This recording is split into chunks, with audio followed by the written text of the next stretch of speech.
Good day and greetings from the Great White North. My name is Prickly Poo and welcome to day 341 of a year of change. Yesterday actually, today I want to talk about this, but yesterday there was a ruling that came down from on high, from the Supreme Court, about New York.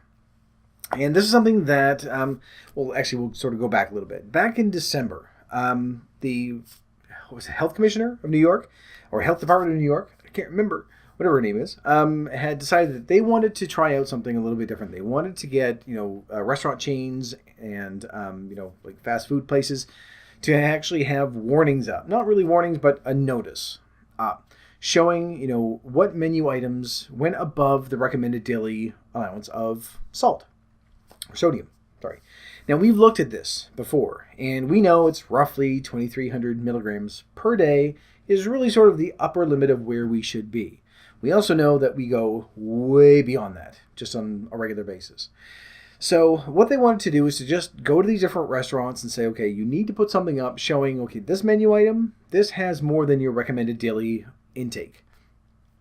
And it wasn't a matter of saying you're not allowed to sell them. It's not, or steering people away from it or anything like that. It was just simply you need to put this little warning on there the same way you would with nut allergies or, high in sugar and stuff like that. So, of course, they've been fighting.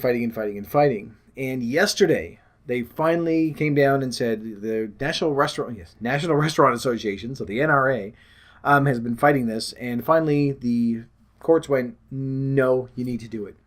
So basically what this means is that starting on March 1st, large chain restaurants, and I think it's restaurants with more than 15 locations, fast food places, stuff like that. There are some that aren't included in there, but for the most part, chain restaurants have to put these warnings up on menu items that have more than the daily intake or recommended daily allowance, there we go, of sodium on their menu items.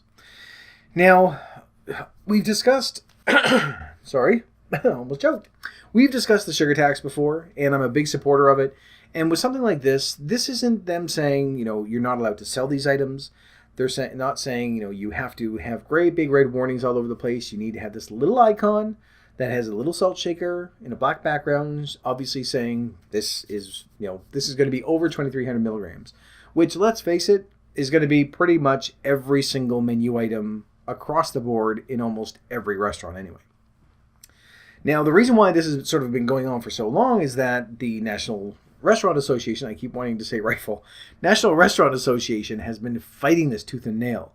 And they've come up with a whole slew of arguments that they've tried to, push out there.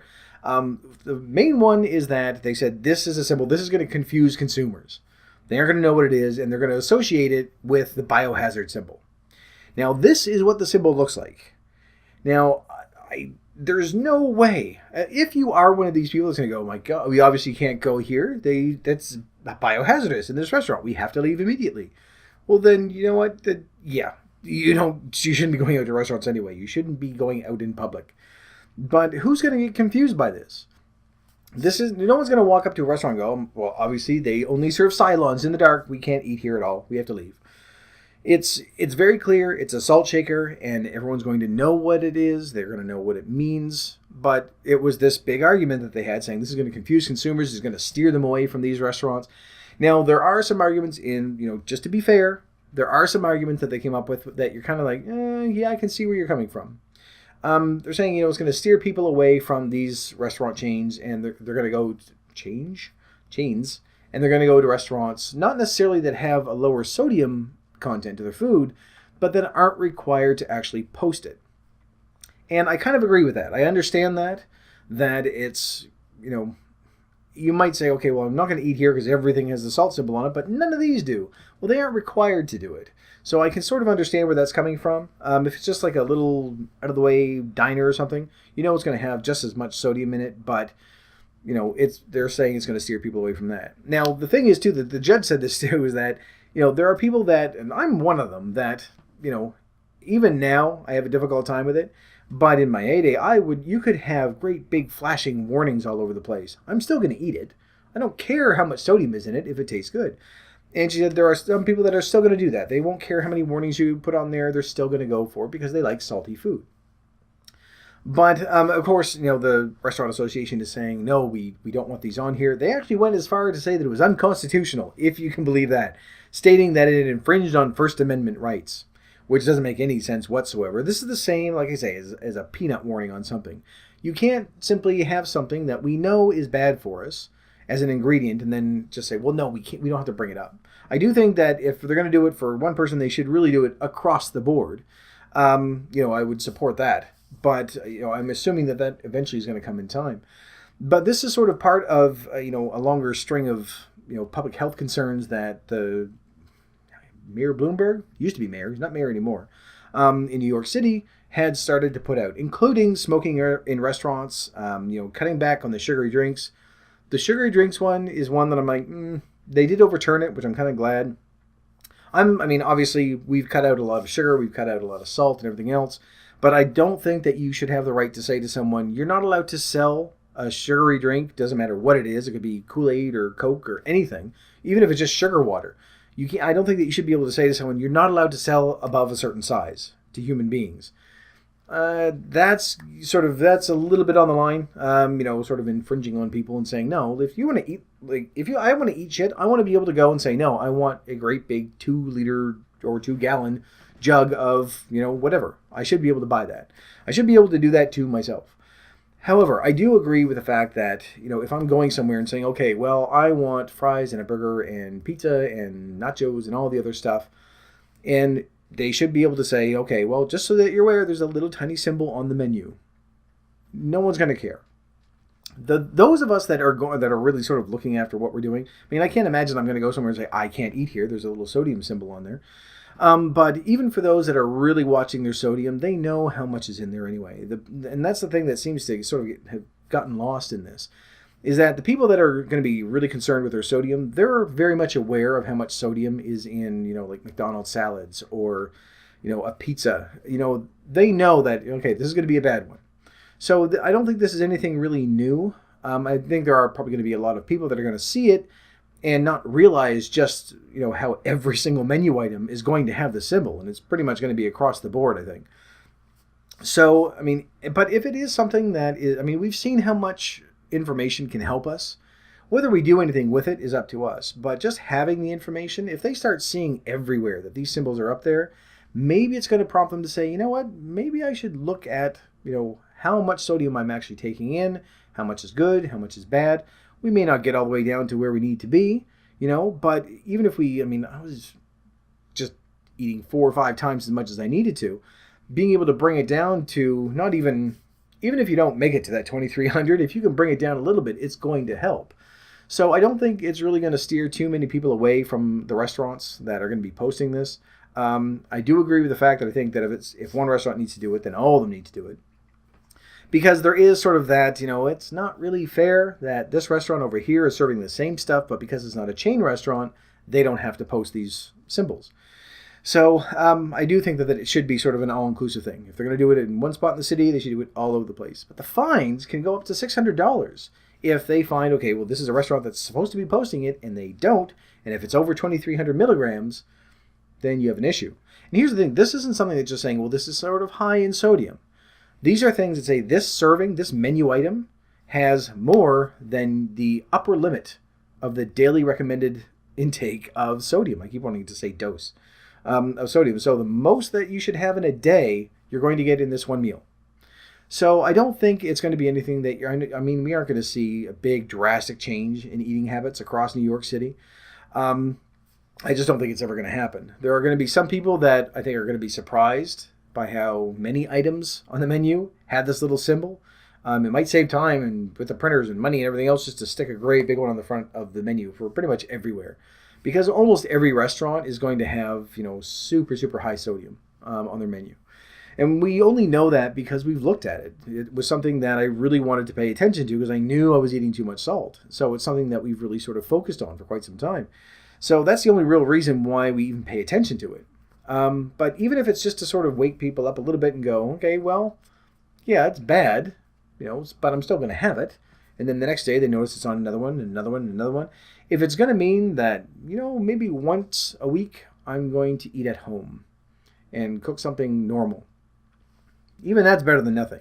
So I think that it is something that is beneficial in the long run. And it's just information. It's not restricting anything for anyone. It's not telling them you're not allowed to eat this. It's not warning people and saying, oh, God, you shouldn't eat this. And I don't think the symbol is confusing, unless it's confusing to the same sort of people that can't make it through the first 2 or 3 questions of Who Wants to Be a Millionaire. Then, yeah, it might be a bit confusing then. But for the vast majority of people, I think it's going to be just fine. So, now again, the sugary drink thing, they did overturn that, which I'm kind of glad for, because, you know what? It put a warning on it saying, there's this much sugar in it. But I don't think that they should say you're not allowed to sell this. I mean, we don't sell cigarettes to minors and stuff like that. And although salt, if you really want to get melodramatic, I don't mean to be, but if you're just to say, well, after 20 years, you could have a heart attack because you're eating so much. Well, yeah, you could kind of argue that. But in general, we tend to look at dangers with food as a little more, yeah, it's going to kill me soon, but I don't care. It's food. It's, it's different than chemicals or, putting something foreign in your body or anything like that, like cigarettes. Didn't mean to turn dirty there. So I don't think there's going to be like a huge shock to the system, and I don't think people are all of a sudden going to start eating healthier, and you're not going to see, McDonald's start suffering because people are going, oh my God, there's salt in the food. There's salt in the food. That's why it's so good. There's a lot of salt. There's a lot of fat. That's why people go there. So I think it's a good thing. There was another thing that they were trying to do that they upheld. Can't remember what it is, but it was something I did agree with. And it was sort of like the warning symbol on something. The sugary drink thing, they went, no, that's a little too 1984. So we're going to you can sell the great big sugary drinks. That's fine. But I think it was like another warning about sugar or salt or something. I can't remember what it is. Sorry. I'm going to put a link in the description below, said it right this time, to an actual news story so that you can take a look at it. And it is mentioned in there as well. But aside from the National Restaurant Association fighting this so hard, and it's got a little list of their excuses that they try to put in there as well, and some of them are ridiculous, because they're saying, well, this is so far against what people need to, or should be able to do. But they're really sort of trying to push that you're telling us what to eat and you're telling us what to drink and you're trying to be, trying to just basically control everything. And I don't see it that way. If they did the same thing here, if they said, okay, you know what, there has to be a warning across the board on every single restaurant as to, which menu items have too much sugar, which menu items have too much salt, which menu items have too much fat, fine, do it. It's just information. It's not going to make anyone go, oh my God, well, we have to boycott this, we have to boycott that. Well, it might do that with some people that have nothing better to do with their lives. But for the most part, you're not telling someone you're not allowed to eat that. You're not allowed to drink that. It's just saying you need to be aware this is how much sugar is in something, this is how much salt is in something. And I think that that's good. I mean, we've sort of taken the initiative on ourselves to look at how much salt and sodium and fat and everything else is in our food. It's been a big part of what we've been trying to do. But let's face it, before this year started, we had no idea. We knew when something had fat in it because it was fatty. We knew when something had sugar in it because it was awesome. And we knew something it was salty because we would eat 5 bags of it. That's how we knew how much stuff was in it. And we always kind of knew, this is bad for us. None of us ever were really under the misnomer that, well, this is still kind of healthy. We would lie to ourselves every now and then and say, well, it's made with potatoes. It's a vegetable. Obviously, chips are fine.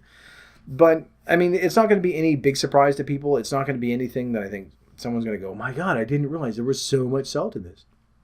There might be a few.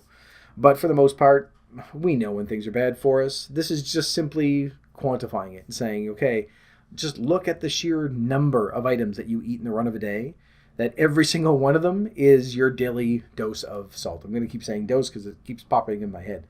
So I think it's good. I think it's something that I don't think it's really going to affect a whole lot of stuff.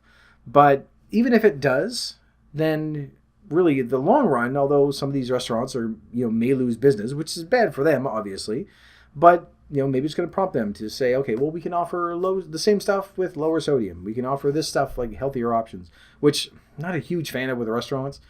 I'm a big believer in, if your restaurant is just there to serve nothing but, actually, I think we may have looked at a restaurant called the Heart Attack Grill or Heart Attack Cafe or something. If your restaurant is, no, you know what, here's what we sell. We sell bacon double cheeseburgers and nothing else. Go to it. Then that's where you should go. And if people say, why don't you have any healthy options? Because we're a burger joint. Go to a restaurant where they serve healthy food. That's fine. I mean, if it's going to prompt people to start doing that, then great. But I don't think it should be something that's mandatory. If you are one of these people that goes, well, why don't you have any healthy menu options? You're in a fast food restaurant. There shouldn't be any healthy food options. You know it's fast food. And we looked at salads, which are worse than the burgers half the time. So you can pretend, that those are healthy and fool yourself into buying those, but you're still at a fast food place. You're not eating there because it's healthy. That's a rant for a different time. But I think with something like this, that if it does prompt them to say, okay, well, we'll offer low sodium versions. Great, fine, then it does that. If it prompts, one person out of everyone in New York City to go, you know what, I'm going to start cutting back on my sodium. It's going to help them in the long run the same way that it's helped us. And, not to sort of force people to start getting healthy, but it could have benefits. I mean, just having that little bit of information, we've seen, week by week, when we start adding in new information every single week, we see what it does. We've seen, okay, well, when we apply this, then this is what happens. Not everyone's going to apply it, but it's there for them, and I think it should be.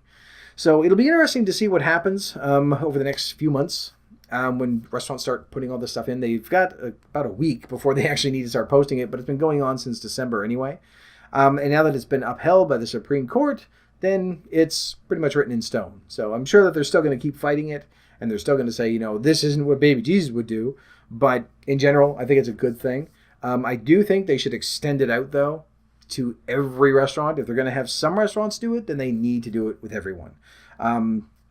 Just because I think that's fair. I can almost understand when, the association was saying, well, it's going to push people towards other restaurants that have the same amount of sodium and they don't have to post it. I can see where their argument comes from there. It's still, I think, going to be minimal, but it could still happen. So you have to at least entertain that, as long as it makes sense. The First Amendment bullshit, that doesn't make any sense whatsoever. And the biohazard confusion, no, that's just stupid. You're being an idiot. Anyway, so yeah, it'll be interesting to see what happens over the next few months and see how things change there. I don't think anything is going to change. It's going to die down just like everything else, just like the sugary drink thing did, and peanut warnings and everything else. But when we look at something like not smoking in restaurants, people were up in arms about that for a long, long time. I'm old enough to remember when you could smoke in a restaurant. I have smoked in a restaurant. I always hated it. But, if you're in a smoking section, you're like, okay, well, I'm done. It's been another hour since I've had any food. I'll have a cigarette. So that's how old I am. I remember when you could smoke on a plane when I was a kid. So, which is actually weird because I think we talked about this too, that the air in planes now is worse off than it was back then because they don't scrub the air filters as much, or the air filters don't scrub through the air as much because there's no smoke. But when there was smoke there, they used to just constantly clean the air. So the air quality is actually worse now than it was when people could smoke on a plane. How weird is that? But it's information that you now know, and you can't ever unknow. And you can impress people at a party by saying, do you know what? Or you can have them do what most of you are probably doing with me, going, so? But yeah, little bits of information are always good. And I think this is something that people should have. If it's something that's readily available and easy to understand and easy to recognize, then by all means, do it. Just sort of start spreading it out so everyone needs to do it at the same time. That way, at least, not to sound like a 2-year-old, but it would be fair. But anyway, I'm going to put a link down below. Just spit all over the place. Hot. So I'll put a link down there so that you can take a look at it, so that the actual news story about it. And it'll have a little bit more information, some other links and stuff like that, so you can take a look at it. But for right now, I'm going to leave this video here.